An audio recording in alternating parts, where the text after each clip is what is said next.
Hello everyone, आप सभी का आपके अपने चैनल सारास ट्यूटोरियल पे बहुत बहुत स्वागत है।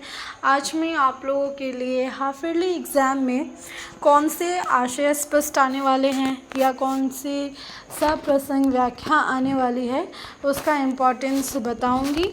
सो वीडियो को एंड तक देखिएगा और अगर आप चैनल पे नए हैं तो प्लीज़ चैनल को सब्सक्राइब करके बेल आइकन प्रेस कर दीजिए ताकि मेरे अपकमिंग वीडियोस का नोटिफिकेशन आपको मिलते रहे। ठीक है, तो यहाँ पे हम लोग देखेंगे जो हमारा अंबर भाग 2 है हिंदी का, उसमें कौन से ऐसे आशय स्पष्ट है जो आपको देखने हैं। ठीक है, बेसिकली हर चैप्टर से आशय स्पष्ट या सप्रसंग व्याख्या नहीं आता है। कुछ ऐसे इम्पॉर्टेंट चैप्टर्स है जहाँ से बोर्ड आशय स्पष्ट या सप्रसंग व्याख्या देती है। ठीक है, तो पहला जो हमारा है कबीरदास का दोहे। ठीक है, कबीरदास के जो दोहे हैं वहाँ से आपको आशय स्पष्ट और सप्रसंग व्याख्या कौन सा करना है वो देख लेते हैं हम लोग। तो इस चैप्टर का जो नाम है वो है हमारा पदयुग्म। ठीक है, या इसको हम लोग कबीर के दोहे भी बोलते हैं। ठीक है, तो चलिए देखते हैं।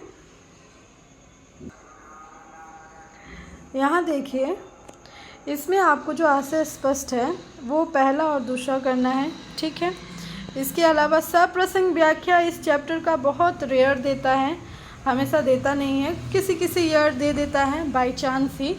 ठीक है, तो इसमें आपको देखना है, फिर भी ये पहला वाला देख लीजिएगा और पहला वाला और दूसरा वाला देख लीजिएगा बस।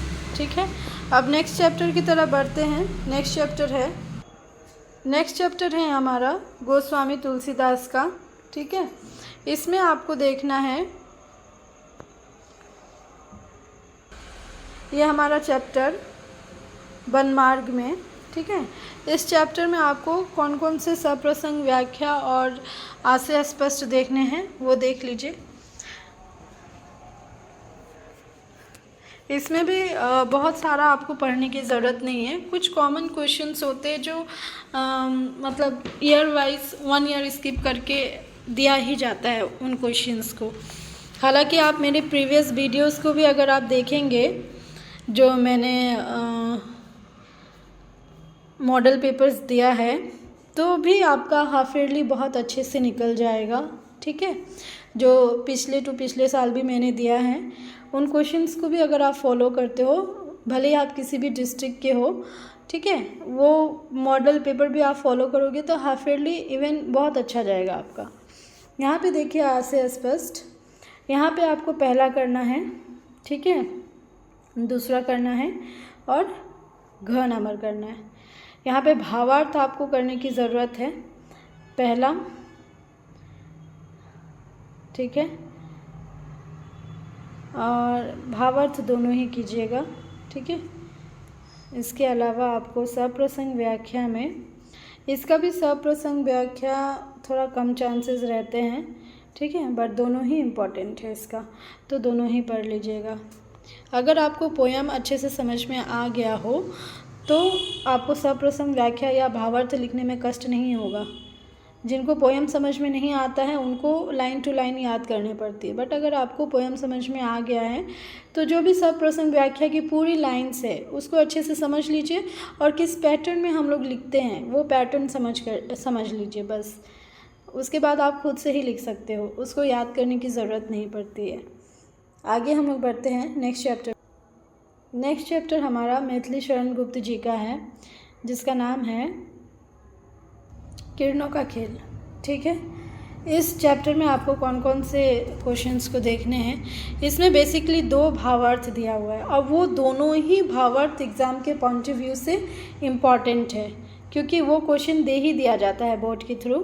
ठीक है, हालांकि इन चैप्टर्स का मैंने और भी एक इम्पॉर्टेंट वीडियो बनाया था इम्पॉर्टेंट क्वेश्चन का, जिसमें शॉर्ट क्वेश्चन, समयक उत्तर, ये सब दिया गया था। ठीक है, तो इसमें जो सप्रसंग व्याख्या यानी कि भावार्थ बोले या सप्रसंग व्याख्या, तो इसमें दोनों ही आपके लिए इम्पॉर्टेंट है, पहला वाला भी।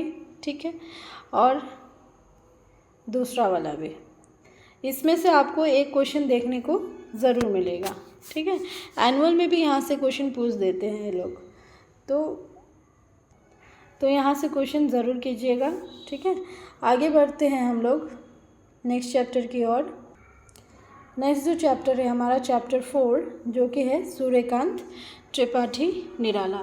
तो इसमें से भी कुछ ऐसे क्वेश्चंस है जो बोर्ड हमेशा ही पूछता है, तो उन क्वेश्चंस को आपको फॉलो करने हैं। तो इसके कुछ क्वेश्चंस देख लेते हैं भावार्थ का, यहाँ से स्पष्ट जो भी इस चैप्टर में है, ठीक है। ये चैप्टर हमारा है तोड़ती पत्थर, ठीक है। इसमें कुछ क्वेश्चन ऐसे हैं जो आपको हमेशा ही ध्यान में रखने हैं, उनको करना ही है, ठीक है। जो प्रीवियस वीडियो मैंने बनाया था उसमें आप लोगों को मैंने बताया था कि कौन कौन से क्वेश्चन को फॉलो करना है इस चैप्टर का। अभी मैं फिर से जो इसमें का आज से स्पष्ट या भावार्थ या सब प्रसंग व्याख्या जो हमारा टॉपिक है आज का, उसमें कौन सा क्वेश्चन फॉलो करना है वो देख लीजिए। इसमें ये भाव स्पष्ट कीजिए, दोनों ही करना है। और ये जो क्वेश्चन है ना, तोड़ती पत्थर कविता का प्रतिपाद लिखिए, ठीक है, प्रतिपाद लिखिए। तो ये वेरी वेरी इंपॉर्टेंट रहता है, ये क्वेश्चन आता ही है एग्ज़ाम में, ठीक है। किसी ना किसी ईयर वन ईयर स्किप करके या हाफ ईयरली में दे दे, प्री बोर्ड में दे दे या फिर एनुअल में दे दे, मतलब तीनों पैटर्न में किसी ना किसी पैटर्न में के एग्ज़ाम में ये वाला क्वेश्चन वो लोग पुट करते ही हैं। तो इस वाले क्वेश्चन को ज़रूर कीजिएगा और भाव अष्ट में दोनों ही कर लीजिएगा।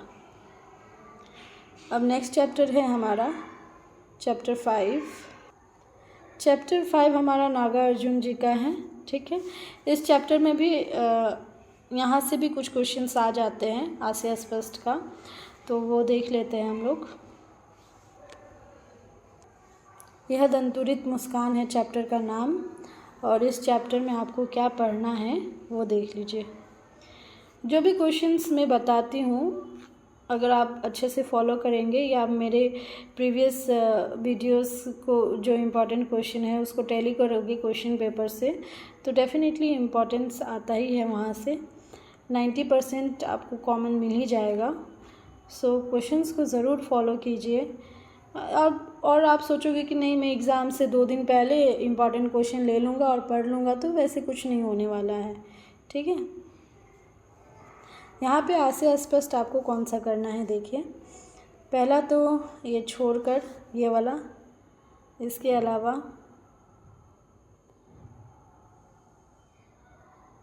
ये क और ग इस बार देख लीजिएगा एग्ज़ाम के पॉइंट ऑफ व्यू से, ठीक है।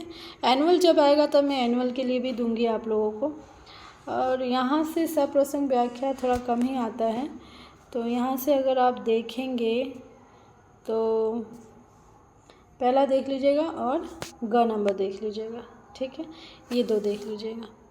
तो ये हमारा था प्रोज सेक्शन का important question, sorry poem section का इम्पॉर्टेंट क्वेश्चन। अगर आपको प्रोज सेक्शन का भी इम्पॉर्टेंट क्वेश्चन चाहिए तो प्लीज़ कमेंट सेक्शन में कमेंट कीजिएगा, तब मैं वीडियो बना दूंगी। और आप लोग चैनल को विज़िट नहीं करते हो, चैनल को विज़िट करो, तभी तो चैनल रन होगा, है ना। और प्लीज़ इसको शेयर भी करो ताकि सब्सक्रिप्शन बढ़े, ताकि ज़्यादा से ज़्यादा लोगों तक ये रीच कर सके। और मैं अपने चैनल को आगे बढ़ाने के लिए और क्या कर सकती हूँ, इसके लिए प्लीज़ मुझे सजेशन भी दीजिए आप लोग, ताकि मैं चैनल को आगे बढ़ाने के लिए और कुछ प्रयास कर सकूँ। और आपका सपोर्ट बहुत ज़रूरत है, तो सपोर्ट करते रहिए। और कुछ भी हेल्प चाहिए तो कमेंट सेक्शन में ज़रूर कमेंट कीजिएगा। तब तक के लिए बाय, टेक केयर।